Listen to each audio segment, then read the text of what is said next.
everyone, welcome back to the channel. I hope you're all doing well out there. And today we're going to go back to Satan or devil territory. Sensitive theme here with Race with the Devil. We're going to talk about another one, and that movie is Late Night with the Devil. I'm a little late to the party on this one, but I finally got to sit down and watch this film. We're going to talk about it in a moment. As always, do me a favor, like, comment, and subscribe. Join me here. I greatly would appreciate that. Also, shameless plug for my TeePublic page. I'll leave a link in the description box below. Also down below, there'll be a link for all my socials. Go over, check those out. Subscribe. I'll follow you back. Check those out. I have a Facebook page, Instagram, and Twitter. And yes, finally I got to check this out. I bought this Blu-ray off eBay. It's a Chinese import. It was like $13.99. It was and free shipping, so I couldn't pass it up. I know there's an official American release coming later this year in 4K and Blu-ray, but I wanted to see this film, so I picked it up. And again, I have an affinity for satanic cult or devil movies, and I thought, I want to see this because there was a lot of hype around this. It did premiere at some festivals last year in 2023, but it got its theatrical release earlier back in the spring, and I wanted to see it. It was actually in a theater that's only about 15 minutes from me. I did not have time. I really wanted to get to see it, but life happens, and sometimes you just don't have time for all that. Now, in this film, there's only one actor I'm going to mention. All the acting in this film is pretty damn good, but the main actor, the focus of this whole movie, is David Dastmalchian's Jack Delroy.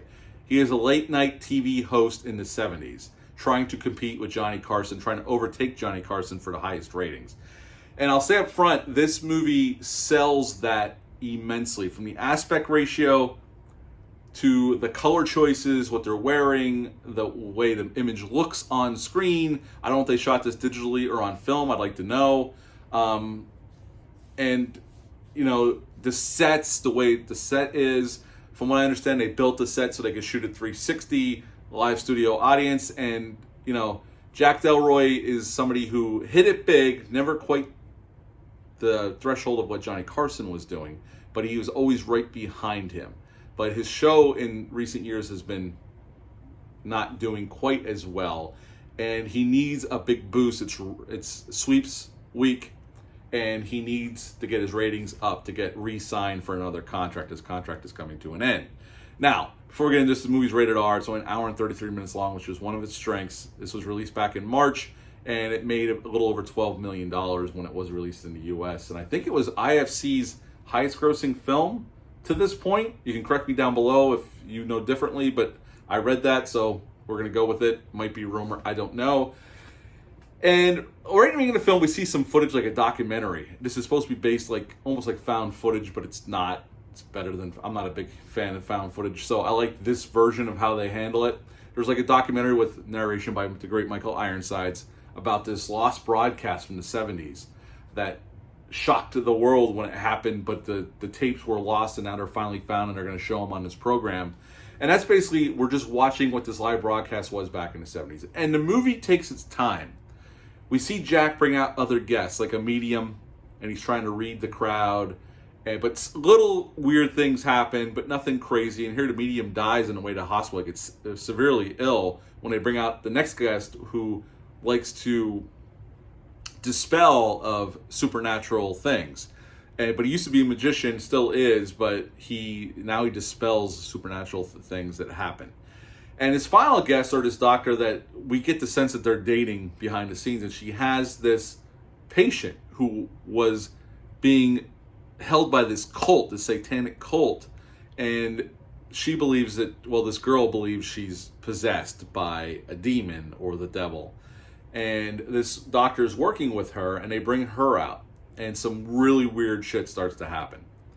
All around the studio, this girl changes right in front of us and starts talking in a different voice, and it all culminates in a finale where this girl really is possessed. Her head splits open, people die, and Jack is having flashbacks to his wife talking to him, and all these things happen. He snaps out of it, and here he took this dagger that they had, and he stabbed and killed this young girl who's like 13 or 14 years old. And we hear the sirens coming, and that's how the movie ends, Late Night with the Devil.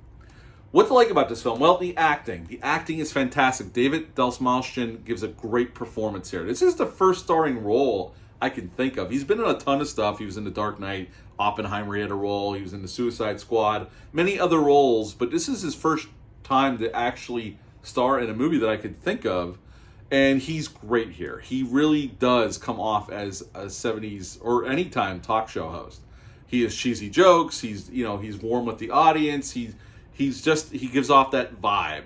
And he really does sell it here. And I love the aesthetic of the film. They shoot it in the square aspect ratio as it would have been shown on TV. Then it cuts to widescreen for the black and white footage, which is behind the scenes footage, stuff that's going on behind the stage, and conversations he's having with his producer or his co-workers, like the guy that co-hosts with him.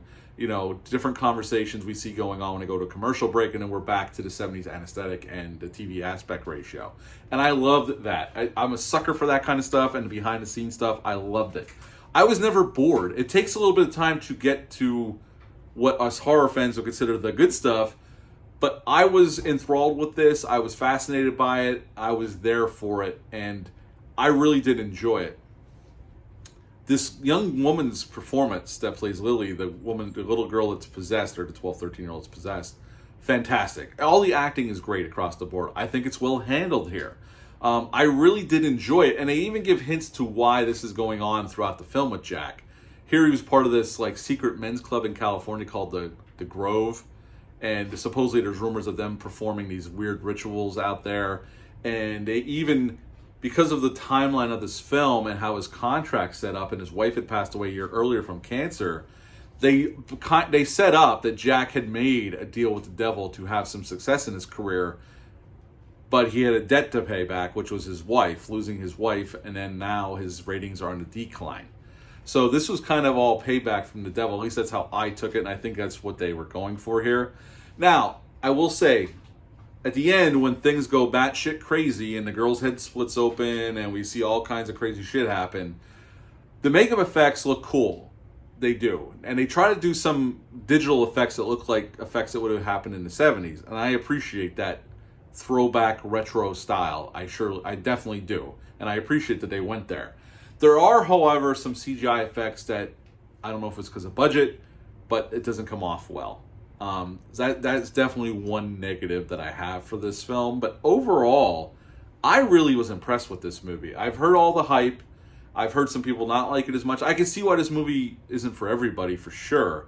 So if you don't like this film, I can totally see why. But it really worked for me. I love the 70s aesthetic, the TV talk show, the build-up of, is this girl really possessed? Is she not? Is she full of shit? Is this all a show? I love all of that, and it worked for me. So at the end of the day, I would give Late Night with the Devil a 9 out of 10. 9 out of 10 for Late Night with the Devil. Have you seen this movie yet? Leave a comment down below, let me know. Hit the thumbs up, hit the subscribe button, share this video. I greatly would appreciate that. I'll be back soon with some more reviews, but until next time, bye.